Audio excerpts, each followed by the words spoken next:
Hi, is it time for bed? Okay, then you get all comfortable and I'm gonna read you another story.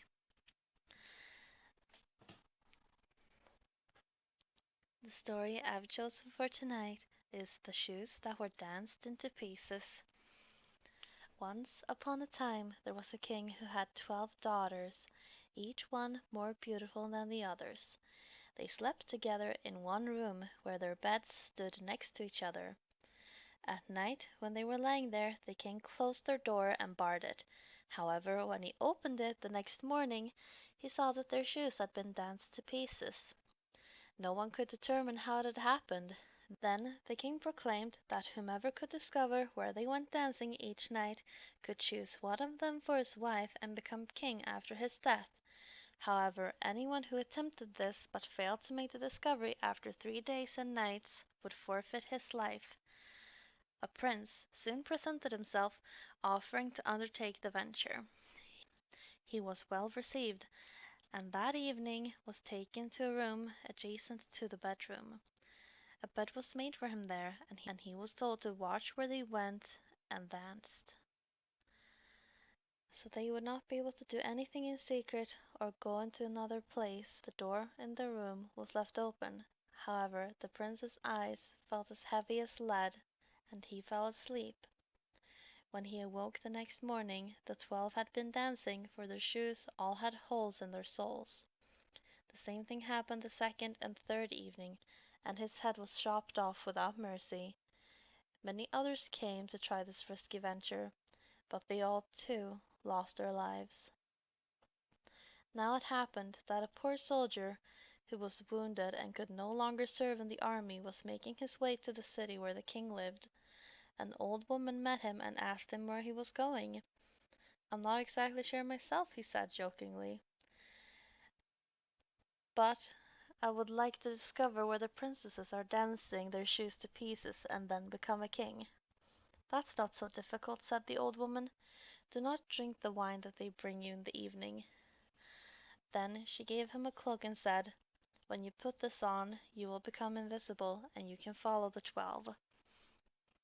Having received this good advice, the soldier became serious, took heart, went to the king, and announced himself as a suitor. He, like the others, was well received, and was given royal clothing to wear. That evening, at bedtime, he was escorted to the anteroom.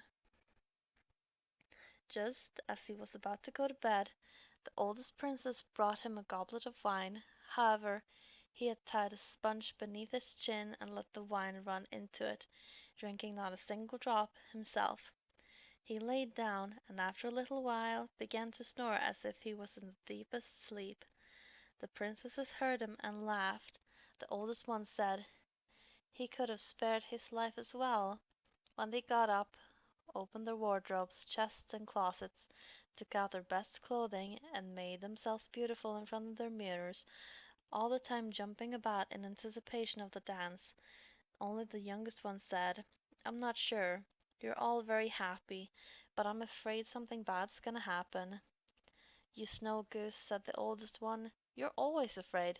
Have you forgotten how many princes have been here for nothing? I wouldn't even have given this soldier a sleeping potion. He would never have woken up." When they were ready, they first approached the soldier, but he did not move at all, and as soon as they thought it was safe, the oldest one went under her bed and knocked on it.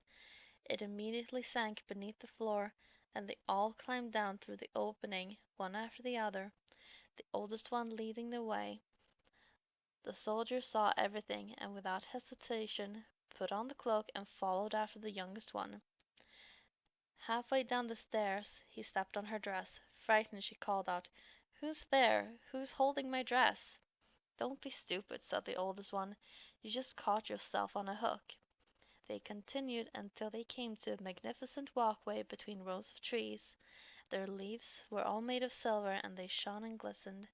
The soldier thought to himself, "You'd better take some as proof," and he broke off a twig. A loud cracking came from a tree, and the youngest one called out again, "It's not right. Didn't you hear the sound?" The oldest one said, That is just a joyful salute they are firing because soon we will have disenchanted our princess." Then they came to a walkway where the trees were made of gold, and finally to a third one where they were made out of clear diamonds. He broke a twig off of each one. The cracking sound frightened the youngest one each time, but the oldest one insisted that it was only the sounds of joyful salutes. They continued on until they came to a large body of water. 12 boats were there, and each boat there sat a handsome prince waiting for them. Each princess took a prince into his boat. The soldier sat next to the young princess, and the prince said, "I don't know why the boat is so much heavier today. I have to row with all my strength in order to make it go." "It must be the warm weather," said the young princess. "It is too hot for me as well." On the other side of the water there was a beautiful, brightly illuminated castle. Joyful music, kettle drums, and trumpets sounded forth. They rode over and went inside. Each prince danced with his princess. The invisible soldier danced along as well, and whenever a princess held up a goblet of wine, he drank it empty as she lifted it to her mouth. This always frightened the youngest one, but the oldest one silenced her every time. They danced there until 3 o'clock in the morning. When their shoes were danced to pieces, they had to stop. The princess rowed them back across the water. This time the soldier took a seat next to the oldest princess in the lead boat. They took leave from the princess on the bank and promised to come back the next night. When they were on the step, the soldiers ran ahead and got into bed. When the 12 tired princesses came in slowly, he was again snoring so loudly they all could hear him. "We're safe from him," they said. Then they took off all their beautiful clothing and put them away, placed their worn shoes under their beds, and went to bed. The next morning the soldier said nothing, for he wanted to see this amazing thing once again. He went along the second and third nights, and everything happened as before. Each time they danced until their shoes were in pieces. The third time he also took along a goblet as a piece of evidence. The hour came when he was to give his answer, and he brought the 3 twigs and the goblet before the king. The 12 princesses stood behind the door and listened to what he had to say. The king asked, "Where did my daughter dance their shoes to pieces?" He answered, "In the underground castle with 12 princes." Then he told the whole story and brought forth the pieces of evidence. The king summoned his daughters and asked them if the soldier had told the truth. Seeing that they had been betrayed and that their denials would do no good, they had to admit to everything. Then the king asked which one he wanted for a wife. He answered, "I myself am no longer young, so give me the oldest one." Their wedding was held the same day, and the kingdom was promised to him following the king's death. But the princess had as many days added to their curse as they had spent nights dancing with the 12 princesses. I hope you've enjoyed this story. Now sleep well. Good night.